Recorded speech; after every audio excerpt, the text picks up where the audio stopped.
It was September 2024.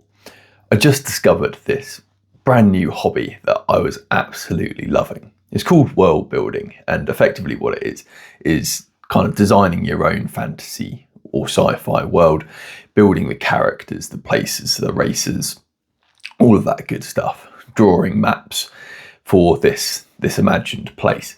And I loved it. I got really into this. But I started to make YouTube videos on it around the same time.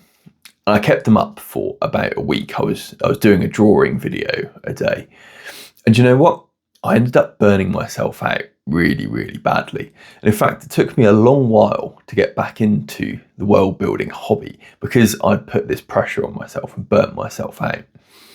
And that may be a familiar pattern to you. You may find that when you start something often in life, you get really into it. And before you know it, you've kind of overcommitted to this new venture. It becomes your whole identity and you just put everything into it. But then when life starts to get in the way, when you start to feel a bit of resistance to doing that thing that you once enjoyed, you begin to put pressure on yourself. And this could be across a whole range of different things at the same time often. You know, you may be a hobby, maybe with some of your friends, or perhaps with your work, or perhaps all of those combined. You've overcommitted yourself, you start putting pressure on yourself and you beat yourself up a bit when you feel like you aren't doing as much as you should be. And inevitably this leads us in a downward spiral of burnout where life just gets on top of us and we feel very fatigued, we feel very tired. We struggle just to have motivation to do those day-to-day things that we know we need to do. And it can leave us feeling very vulnerable. And that happened to me. I suffered from a really bad burnout episode in early 2025 that was, I guess, caused in some part by this overcommitment. And it wasn't just into my world building, but I had a lot going on at work. I was also getting married later that year, so I had the pressure of planning a wedding, though my wife did most of that. But yeah, I'm not gonna take her credit on that one. But anyway, there was just a lot of pressure and a lot of things that I felt like I had, a lot of balls I felt like I had to keep juggling. And you might find yourself in a similar place. You may find that, there's just a lot of life going on for you at the moment, and you just really feel like you need to escape it. You feel like you just need a break, a reset, a place to rest and recover, but you just can't seem to catch a break. And the reason you find yourself in that spiral is because you're in a bit of a cycle with this, and I certainly was as well. We overcommit. We then put pressure on ourselves to keep up with those commitments, and then we burn out.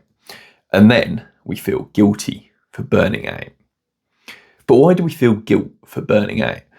Well, it's because we are looking at ourselves through a lens of, this unrealistic, overcommitted version of ourselves, which we think should be able to do all of the stuff that we've signed up to. We should be able to keep this pace going forever. We're a machine, we never stop. But humans aren't like that. We weren't designed to, be on 24/7 and just go like a computer or a machine would be. We're living creatures. We need rest. We need time to, take some time for ourselves to have some rest and recovery in our life. But often, as I say, we end up feeling guilty about doing that. We feel like we should be doing more. We feel like we should be being more productive. So how do we get out of that cycle? How do we break that cycle and get into a healthier pattern in our lives?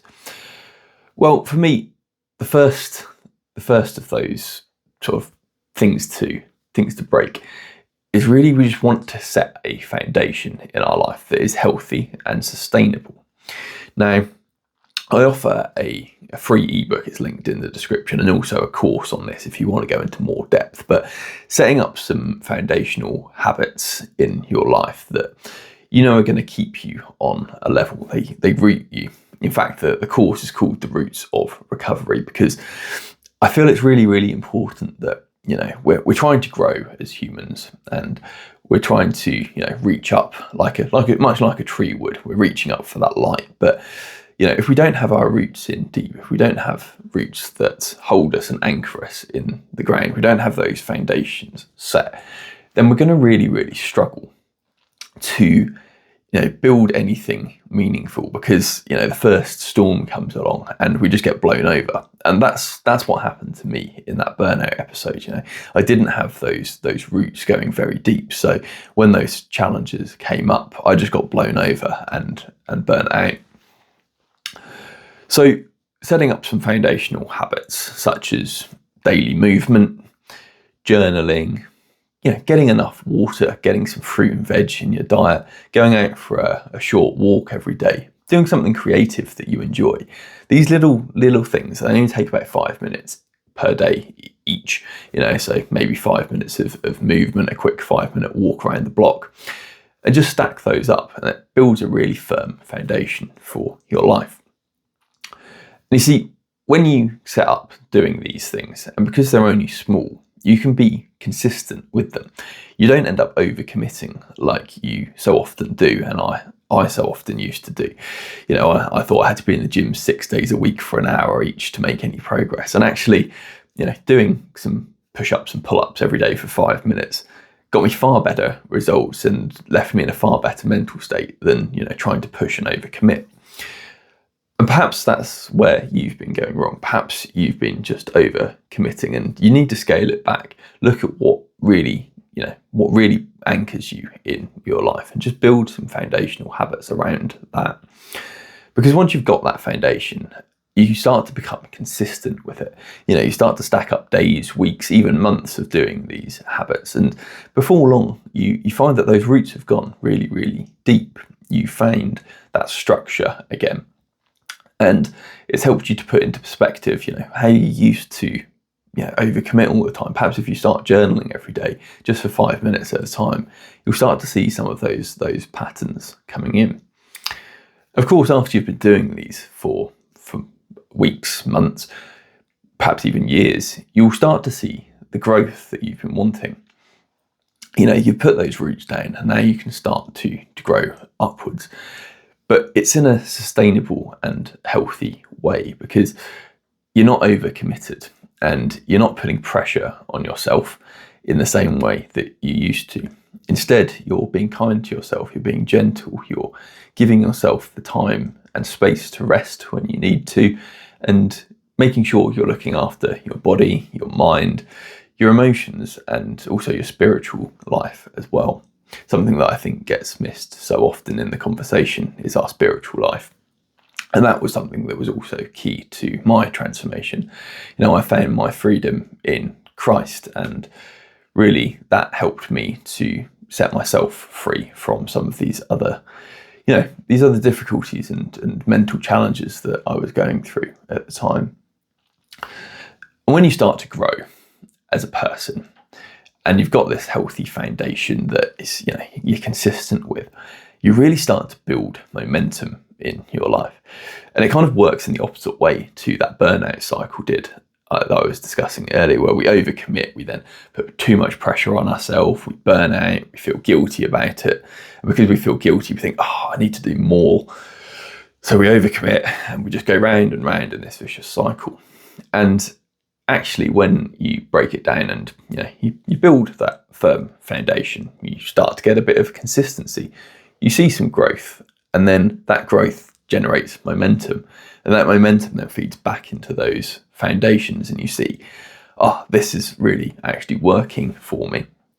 I'm getting the results that I was always looking for, without crashing and burning every couple of weeks, every couple of months. And I was very guilty of this too, especially with the gym.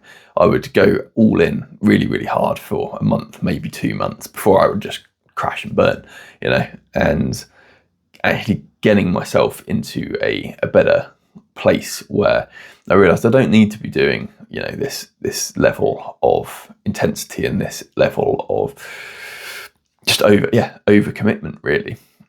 Actually scaling it back and just doing 5 minutes of movement per day, and then perhaps a couple of half-hour gym sessions a week. That was more than enough. That was all I needed to be doing. And because I didn't overcommit and built it up sustainably and slowly, I found actually that this is working far, far better for me. So if you find yourself in a place where you find that you are in these burnout cycles, you start something, you go all in for a couple of weeks, maybe a couple of months, and then just crash and burn. You don't feel like you can escape this place, and it's been repeating for you for years at this point. Then I really want to encourage you to download the Roots of Recovery ebook in the description. It's completely free, and it will just give you a bit of a framework for how I went through this transformation and how you can apply what I learned to your life, so that you don't have to learn all of these lessons for yourself. Hopefully I can share what I've learned with you, and it will help you to get out of that place a bit quicker and a bit easier than I did. And if you want to take it a step further, there's also a full course that will guide you through for 10 weeks of how to actually start building these foundational habits into your life and give a bit more meat on the bones as to why we do them and how to implement them in a healthy way. So if that sounds of interest, as I say, the links in the description, do check them out. Thanks ever so much for watching, and until next time, take care. God bless.